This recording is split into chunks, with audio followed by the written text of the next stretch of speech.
जय हिंद छात्रों, न्यू सृजन एकेडमी में आपका स्वागत है। आज की क्लास में हम निबंध पे चर्चा करने जा रहे हैं और आज का हमारा निबंध है हमारी सामाजिक समस्याएं। ये जो निबंध है बहुत सारी परीक्षाओं में जिनमें निबंध पूछा जाता है उनके लिए काफ़ी महत्वपूर्ण है। ये हमारी सामाजिक समस्याएं, देखिए इसमें जो है 2 लाइनें मैंने लिखी हैं। लोगों से बनता है समाज और समाज के बिना जीवन नीरस है। लोगों से बनता है समाज और समाज के बिना जीवन नीरस है, इसलिए कुछ स्वार्थ से परे भी सोचना हमारा नैतिक कर्तव्य है। यानी कि जिस समाज में हम रहते हैं उस समाज के प्रति हमारे कुछ कर्तव्य भी बनते हैं। बिल्कुल अपने बारे में न सोच करके समाज हित में भी कार्य करने चाहिए। आगे हम देखेंगे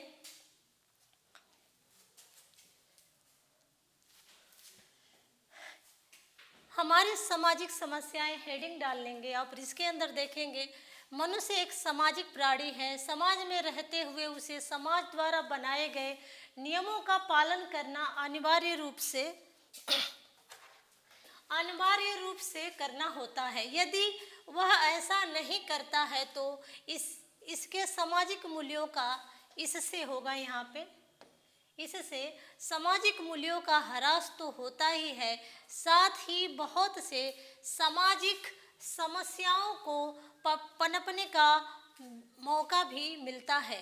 धार्मिक कट्टरता, जाति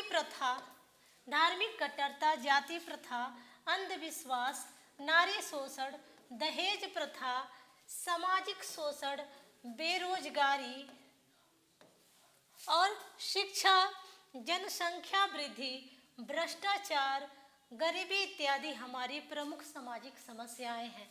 समाज में क्या क्या समस्याएं आती हैं? एक तो आपकी धार्मिक कट्टरता हो गई, जाति प्रथा हो गई, जनसंख्या वृद्धि हो गई, अंधविश्वास हो गया, नारी शोषण हो गया। जो अमीर वर्ग होते हैं वो गरीबों का शोषण करते हैं, कम वेतन पे उनसे काम कराते हैं।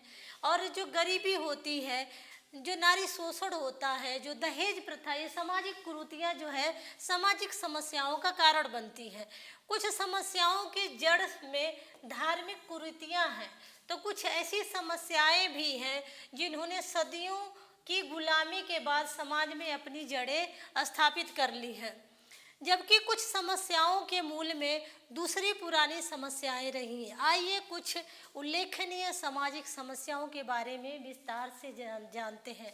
यहाँ पर तो थोड़ा थोड़ा बता दिया गया। यहाँ पर क्या करेंगे कि आप थोड़ा थोड़ा बता देंगे कि क्या क्या सामाजिक समस्याएं हैं। तो सामाजिक समस्याएं हमने देखा, धार्मिक कट्टरता, जाति प्रथा हो गई, अंधविश्वास हो गया, नारी शोषण हो गया, दहेज प्रथा हो गई, सामाजिक शोषण हो गया। उसके बाद आपका जो है बेरोजगारी हो गई, नारी शोषण। यहाँ पर देखेंगे तो दहेज प्रथा के बाद जो है नारी शोषण होना चाहिए, यहाँ पे नारी शोषण लिख लेंगे। नारी शोषण, बेरोजगारी और शिक्षा, जनसंख्या वृद्धि भी जो है बहुत बड़ी समस्या है। भ्रष्टाचार, गरीबी, ये सारी समस्याएं जो है क्या करती हैं, सामाजिक समस्याओं को बढ़ाती हैं। आगे हम देखेंगे, हेडिंग डालेंगे। पहली हेडिंग होगी हमारी धार्मिक कट्टरता। धार्मिक कट्टरता में क्या बुराई फैलती है और कैसे फैलती है? इतिहास साक्षी है कि अनेक धर्मों, जातियों और भाषाओं वाला यह देश अनेक विसंगतियों के बावजूद सदा एकता के सूत्र में बंधा रहा है। अनेक जातियों का आगमन हुआ, यहाँ पर अनेक जातियों का आगमन हुआ और उनकी परंपराएं, विचारधाराएं और संस्कृति इस देश के साथ एक रूप हो गई। यानी कि पहले जो हिंदू धर्म था उसका बोलबाला था यहाँ पे, फिर बाद में जो और भी धर्म के लोग आए और वो भी जो है इसमें घुल मिल गए और आपस में मिल करके सब रहने लगे। इसमें देखें तो इस देश में हिंदू, मुसलमान, सिख, ईसाई सभी परस्पर प्रेम से रहना चाहते हैं। लेकिन जो भ्रष्ट नेता होते हैं, यानी कि जो भ्रष्ट राजनेता होते हैं, वो क्या करते हैं कि अपना उल्लू सीधा करने के लिए इनको आपस में लड़ाते हैं धर्म के नाम पर। इसी को हम क्या कहते हैं? धार्मिक कट्टरता कहते हैं। तो धार्मिक कट्टरता का सबसे मतलब मूल कारण ये है कि कुछ स्वार्थी लोग होते हैं, कुछ स्वार्थी जो राजनेता हैं वो क्या करते हैं कि इसमें जो है और बढ़ावा देते हैं, धार्मिक कट्टरता को और बढ़ावा देते हैं। और यह जो है समाज की सबसे जो है बड़ी समस्या है। आगे हम देखेंगे, अगली हेडिंग है हमारी जाति प्रथा। जाति प्रथा पहले के अकॉर्डिंग तो अब कम हुई है, समाज में लोग अलग जाति धर्मों में शादी ब्याह वगैरह करने लगे हैं। लेकिन पिछले हम देखेंगे, पिछले दशक में भी तो अभी बहुत ही बुराइयां थी, लेकिन अब इसमें धीरे धीरे सुधार हो रहा है। प्राचीन काल में हमारे देश में गुण और कर्म के अनुसार वर्ण व्यवस्था का निर्धारण किया गया था। पहले आप लिखेंगे जो प्राचीन काल था उसमें जो थी वर्ण व्यवस्था थी वो कर्म के अनुसार थी, ना कि जन्म के अनुसार। फिर एक व्यक्ति जो मंदिर में पूजा करता था एवं बच्चों को शिक्षा प्रदान करता था। कोई व्यक्ति जो था किसी मंदिर में पूजा करता था और बच्चों को शिक्षा प्रदान करता था तो उसकी जाति जो है ब्राह्मण मानी जाती थी। लेकिन अगर उसी का पुत्र यदि जो है देश की रक्षा करता था तो उसके पुत्र की जाति जो है क्षत्रिय होती थी। अर्थात जो जैसा काम करता था उसकी जाति वही मानी जाती थी। लेकिन फिर बाद में क्या हुआ, देखें यहाँ पे, तब उसी का बेटा यदि समाज की रक्षा कार्य में संलग्न रहता था तो उसे क्षत्रिय माना जाता था। अर्थात जाति निर्धारण का आधार जो है व्यक्ति का कर्म था। किंतु समय के अनुसार वर्ण व्यवस्था विस्तृत होती गई। यहाँ पे देखेंगे तो विस्तृत होगा, विस्तृत पे गलती हो गई है, विस्तृत हो गई। और जाति निर्धारण का आधार जो है यहाँ पे विस्तृत न होकर के यहाँ पे विकृत होना चाहिए। यहाँ पे आप कट करेंगे, जहाँ पे यहाँ पे लिख लेंगे विकृत। विकृत मतलब बिगड़ गई, वर्ण व्यवस्था हो गई, बिगड़ गई। जहाँ पे जाति का जो है विकृत किस तरह से हुई, जाति का जो निर्धारण था वह जो है कर्म के अनुसार ना हो करके फिर जन्म के अनुसार हो गया। फिर धीरे धीरे ऊंच नीच हुआ, छुआछूत। देखें, ऊंच नीच छुआछूत। कुछ टाइम पहले जब डॉक्टर अम्बेडकर ने जब विरोध किया था इसका, उस वक्त जो निम्न वर्ग के लोग थे उनको मंदिरों में प्रवेश नहीं दिया जाता था। अभी जो है दक्षिण भारत के कुछ मंदिरों में कुछ वर्ग के लोगों को वहाँ पे प्रवेश नहीं दिया जाता है। तो यानी कि अभी बहुत सारी सामाजिक बुराइयां हैं इस तरह की छुआछूत वाली और जो जाति प्रथा वाली, जो कि अभी भी हमारे देश में व्याप्त है। तो सामाजिक बुराइयों के बाद जो है अपनी जड़ें जमा ली। स्वतंत्रता प्राप्ति के बाद जाति प्रथा हमारे समाज के लिए अभिशाप बन गई। जब हमारा देश स्वतंत्र हुआ उसके बाद से जो है ये जो जाति प्रथा थी इसका जो है बोलबाला ज़्यादा हो गया, यानी इसको बढ़ावा ज़्यादा मिल गया। देखें तो जब क्षुद्र या मतलब छोटे या स्वार्थी जो राजनेता होते हैं वह जातिवाद की राजनीति करते हैं, जातिवाद की राजनीति करते हैं और इस तरह से क्या करते हैं, जातिवादी के नाम पे समाज का विघटन सर्वाधिक होता है। जाति के नाम पर कह लें या फिर धर्म के नाम पर कह लें। आगे हम देखेंगे, इसमें अगली हेडिंग है हमारी अंधविश्वास। अंधविश्वास भी बहुत बड़ी समस्या है समाज की। धर्म और ईश्वर की आड़ में कुछ स्वार्थी लोग गरीब व भोली भाली जनता को मूर्ख बनाते हैं। समाज में अंधविश्वास के मूल में धार्मिक आडंबर एवं ईश्वर का भय ही है। यानी कि ईश्वर के भय को दिखा करके क्या किया जाता है, अंधविश्वास को बढ़ावा दिया जाता है। यानी कि जो भी चढ़ावा हम चढ़ाते हैं या जो गरीब जो है टोना टोटका ये कर दो तो ये हो जाएगा, ये सारी चीज़ें जो है अंधविश्वास के अंतर्गत आती हैं। और ये जो है ईश्वर का डर पैदा करके या किसी देवी देवता का डर पैदा करके जो है इसको बढ़ावा दिया जाता है। देखें यहाँ पे भूत प्रेत ईश्वर के नाम पर चढ़ावा एवं बलि जो बलि दी जाती है बलि, यह सब जो है अंधविश्वास के ही रूप है। इनके कारण सामाजिक प्रगति जो है बाधित होती है। यह जो है समाज की प्रगति में सबसे बड़ी समस्या है अंधविश्वास। आगे हम देखेंगे, अगली हेडिंग डालेंगे नारी शोषण। नारी शोषण के लिए देखें, नारी का पहले जो है बहुत ही ज़्यादा सम्मान किया जाता था, लेकिन नारी का जो है इस समय बहुत ही ज़्यादा शोषण होता है। कहा जाता है कि यत्र नार्यस्तु पूज्यन्ते रमन्ते तत्र देवता, यानी कि जिस घर में नारी की पूजा होती है उस घर में जो है देवता स्वयं निवास करते हैं, यानी उस घर की तरक्की होती है। लेकिन देखेंगे तो आज के समाज में अगर जो कोई नारी है उसका घर में तो शोषण होता ही है। यदि वह घर में है, कुछ भी नहीं कर रही है, तो भी उसको दबा के रखा जाता है। यदि वो बाहर जा कर के कोई कार्य करती है, कार्य करके फिर वह आदमी के बराबर कार्य करके आती है, आदमी भी घर वापस आता है, औरत भी घर वापस आती है, फिर भी औरत को घर आकर के खाना बनाना होता है, जबकि आदमी आराम से बैठ करके या लेट करके टीवी देखता है। तो ये भी जो है नारी शोषण के अंतर्गत आता है। बाहर जब नारी कार्य करती है तो वहाँ पर भी जो है उच्च अधिकारियों द्वारा उस पर बुरी नज़र या पद बढ़ाने के लालच दे करके भी उसका शोषण किया जाता है। ये जो बलात्कार, रेप, ये सारी जो है दुर्व्यवहार, ये सारे नारी शोषण के अंतर्गत आते हैं। तो देखेंगे कन्या भ्रूण हत्या, बेमेल विवाह, सती प्रथा और जो है दहेज प्रथा, बलात्कार, ये सारे जो है क्या है, ये सारे जो है समस्याएं हैं और नारी शोषण का कारण बनते हैं। आगे हम देखेंगे, अगली हेडिंग है अमीरों द्वारा गरीबों का शोषण। अमीरों द्वारा गरीबों का शोषण होता है।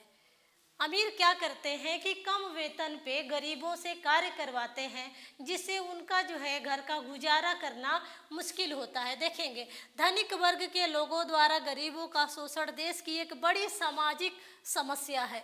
स्वार्थी लोग बेरोजगार युवकों को नौकरी देने के नाम पर या अन्य प्रलोभन देकर शोषण करते हैं। मजदूरों को ठेकेदार कम मजदूरी देते हैं, जिससे कम पैसे में उनके लिए घर खर्च चलाना मुश्किल हो जाता है। परिणाम स्वरूप गरीब व बेरोजगार लोग आपराधिक गतिविधियों में लिप्त हो जाते हैं। जब पैसे की कमी होती है और जहां वो काम करते हैं और उस पैसे से जब उनके घर का गुजारा नहीं होता है, घर में कोई व्यक्ति बीमार है या कोई समस्या है, तो फिर वो क्या करते हैं, आपराधिक गतिविधियों में लिप्त हो जाते हैं। तो ये जो है अमीरों द्वारा गरीबों का शोषण भी सामाजिक समस्या के अंतर्गत आता है। आगे हम देखेंगे, अगली हेडिंग है हमारी बेरोजगारी। बेरोजगारी किसे कहते हैं? बेरोजगारी अथवा बेकारी का अर्थ होता है कि सक्षम होने के बावजूद व्यक्ति को आजीविका के लिए कोई काम नहीं मिलता। एक बेरोजगार व्यक्ति के सामने रोजी रोटी का संकट होता है। बेरोजगारी की वजह से वह मानसिक रूप से परेशान रहता है। ऐसे में एक बेरोजगार मनुष्य का बुरे कार्यों में संलग्न होना सामान्य सी बात है। यदि जो कोई कार्य है, कोई इंसान है जो कि कार्य करने के लिए सक्षम है और जिस कार्य के लिए करने के लिए वो सक्षम है, जब उसे कोई वह काम नहीं मिलता है, जब वो बेरोजगार रहता है, तो पैसे के लिए जो है वो क्या करता है, आपराधिक गतिविधियों में शामिल हो जाता है। ये भी जो है सामाजिक समस्या का कारण बनता है। अगली हेडिंग हम देखेंगे, अगली हेडिंग है हमारी अशिक्षा। अशिक्षा हमारे देश की एक बड़ी समस्या है। शिक्षा के अभाव में समाज के विकास की कल्पना भी नहीं की जा सकती। आंकड़े बताते हैं कि भारत के लगभग 30% आबादी अभी भी अशिक्षित है। कितनी? 30% जो आबादी है अभी भी अशिक्षित है, तथा पुरुषों के मुकाबले महिलाओं की स्थिति और भी दयनीय है। महिलाएं जो है कम से कम 40% अशिक्षित है। अशिक्षा के कारण देश का सामाजिक आर्थिक विकास भी जो है बाधित होता है। शिक्षा में जो योग्य शिक्षक होते हैं वो भी नहीं पहुंच पाते हैं। भ्रष्टाचार के अकॉर्डिंग जो है कम ज्ञान वाले जो है शिक्षक जो पहुंच जाते हैं, तो ये भी जो है शिक्षा के क्षेत्र में बुराई का कार्य होता है और ये भी जो है समाज के लिए एक समस्या का कारण बनता है। जनसंख्या वृद्धि देखेंगे, ये जो जनसंख्या वृद्धि है इसका भी बहुत बड़ा जो है कारण है जो कि सामाजिक समस्या उत्पन्न करती है जनसंख्या वृद्धि।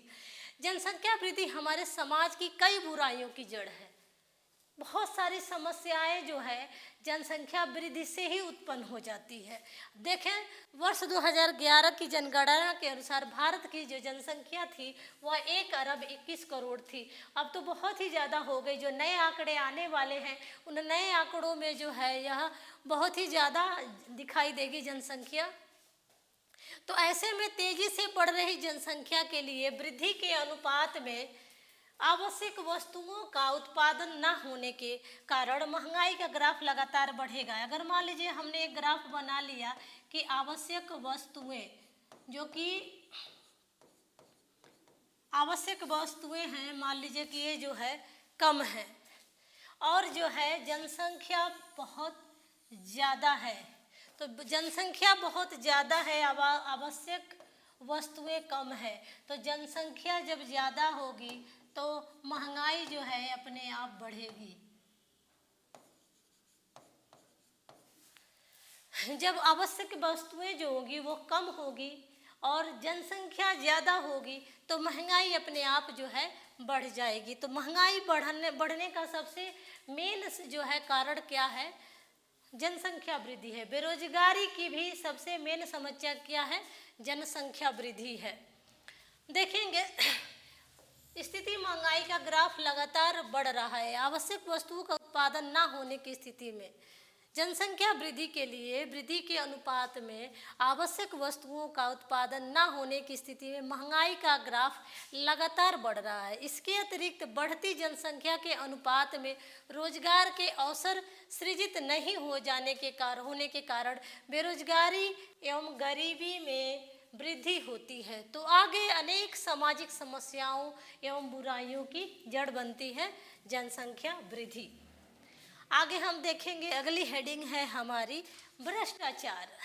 तो रिश्वत, खाद्य पदार्थों में मिलावट, मुनाफाखोरी, काला धन, झूठे वायदे, भाई भतीजावाद, जातिवाद, लाल फीताशाही तथा स्वार्थ के पद में एवं सत्ता का दुरुपयोग आदि भ्रष्टाचार के ऐसे रूप हैं जो हमारे सामाजिक मूल्यों का निरंतर ह्रास कर रहे हैं। आज धर्म, शिक्षा, राजनीति, प्रशासन, कला, मनोरंजन, खेल कूद इत्यादि जो है सभी क्षेत्रों में भ्रष्टाचार का बोलबाला है।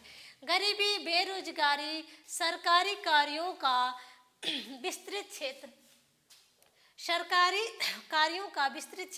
महंगाई, नौकरशाही का विस्तार, लाल फीताशाही, अल्प वेतन, प्रशासनिक उदासीनता, कम समय में अधिक रुपए कमाने की तमन्ना, कम समय में अधिक रुपए कमाने की तमन्ना जो है क्या करती है? भ्रष्टाचार को जन्म देती है। भ्रष्टाचारियों को सजा में देरी, जो भ्रष्टाचारी होते हैं उनको सजा जब देरी से मिलती है इसलिए उनका मन बढ़ता है। शिक्षा अत्यधिक प्रतिस्पर्धा, यानी कि एक दूसरे से काफ़ी प्रतिस्पर्धा जब होती है या बड़ी महत्वाकांक्षा होती है, इन कारणों से भी भ्रष्टाचार में वृद्धि होती है।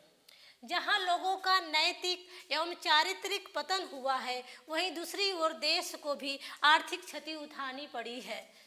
देखेंगे जहाँ पे लोग जो है उनका नैतिक और चारित्रिक तो हनन हुआ है और इस वजह से जब उनको शर्म नहीं आती है कि हम क्या कर रहे हैं, जब उनको जो है रिश्वत लेते वक्त शर्म नहीं आती है, कुछ ऐसे गलत कार्य करते वक्त शर्म नहीं आती है, तो फिर क्या हुआ? ये चरित्र का और नैतिक ह्रास ही तो हुआ और इस समस्या के कारण जो है सामाजिक समस्या उत्पन्न होती है। आगे हम देखेंगे गरीबी एवं निर्धनता। गरीबी और निर्धनता उस स्थिति को कहा जाता है जिसमें व्यक्ति अपने जीवन की बुनियादी आवश्यकताओं की पूर्ति करने में असमर्थ रहता है। गरीबी किसे कहते हैं? जब हम अपनी बुनियादी आवश्यकताओं को पूरी नहीं कर पाते हैं तो फिर इसका मतलब कि हम गरीब हैं। गरीबी चोरी, अपहरण, हत्या, डकैती, नशाखोरी, वेश्यावृत्ति जैसी बुराइयों की जड़ है। गरीब व्यक्ति किसी भी प्रकार का अपराध करने के लिए विवश हो जाता है। भारत जैसे लोकतांत्रिक देश में घोर गरीबी शर्म की बात है। भारत के करोड़ों लोग आम आज भी गरीबी जन्य फटेहाल जीवन जीने के लिए विवश हैं। यानी कि भारत में बहुत सारे लोग जो हैं अभी फटेहाल जीवन जीने के लिए विवश हैं, जो एक सामाजिक बुराई है एक तरह से। अब देखेंगे कि हम क्या क्या कर सकते हैं इस सामाजिक समस्या को दूर करने के उपाय में देखेंगे। देश एवं समाज की वास्तविक प्रगति के लिए उक्त यानी के ऊपर जो लिखी गई है समस्याएं जो आपने देखी अभी, उन समस्याओं का शीघ्र समाधान आवश्यक है। इसका दायित्व मात्र राजनेताओं एवं प्रशासनिक कर्मचारियों का नहीं है, बल्कि इसके लिए हम सबको मिलजुल कर प्रयास करना होगा। जहाँ तक बेरोजगारी की समस्या के कारण समाधान का सवाल है, तो केवल सरकारी योजनाओं के क्रियान्वयन से इसका समाधान नहीं हो सकता है, क्योंकि सच्चाई यह है कि सार्वजनिक ही नहीं निजी क्षेत्र के उद्यमों की आवश्यकता से भी हर व्यक्ति को रोजगार देना किसी भी देश की सरकार के लिए संभव नहीं है। रोजगार की समस्या का समाधान तभी संभव है जब व्यवहारिक एवं व्यावसायिक रोजगार शिक्षा पर ध्यान केंद्रित कर लोगों को स्वरोजगार अर्थात निजी उद्यम एवं व्यवसाय प्रारंभ करने के लिए प्रेरित किया जाए। यानी कि सिर्फ जो है इसमें सरकार ही नहीं कर सकती है, या सिर्फ सरकार या निजी क्षेत्र वाले मिल करके आपको रोजगार नहीं दे सकते हैं। यानी शिक्षा का प्रारूप ऐसा होना चाहिए कि बच्चे को 6वीं के बाद ही ऐसी शिक्षा दी जाए कि अगर उसको नौकरी नहीं मिलती है तो फिर जो है अपने पसंद का कोई अपना स्वरोजगार करके और वह अपना जीवन यापन कर सके। तो आज के लिए बस इतना ही। आज की जो क्लास थी ये जो है आरओ में पूछे गए निबंध, या आप जो है यूपीपीसीएस मेंस में भी आप लिख सकते हैं हमारी सामाजिक समस्याएं के रूप में। यानी समाज में जो फैली हुई समस्याओं हैं उस पर हमने रोशनी डाली थी। हेडिंग जो है सारी अगर आपके दिमाग में है और सारी बातों को आप 2-4 बार पढ़ लेंगे तो फिर जो है यानी एक अच्छा खासा निबंध आप लिख सकते हैं। आरओ में ये 40 नंबर का और यूपीपीसीएस मेंस में जो है 50 नंबर का पूछा जाता है। तो आज के लिए बस इतना ही। मिलते हैं फिर नेक्स्ट क्लास में। चैनल को सब्सक्राइब कर दें, लाइक करते दोस्तों में शेयर कर दें। Thank you students.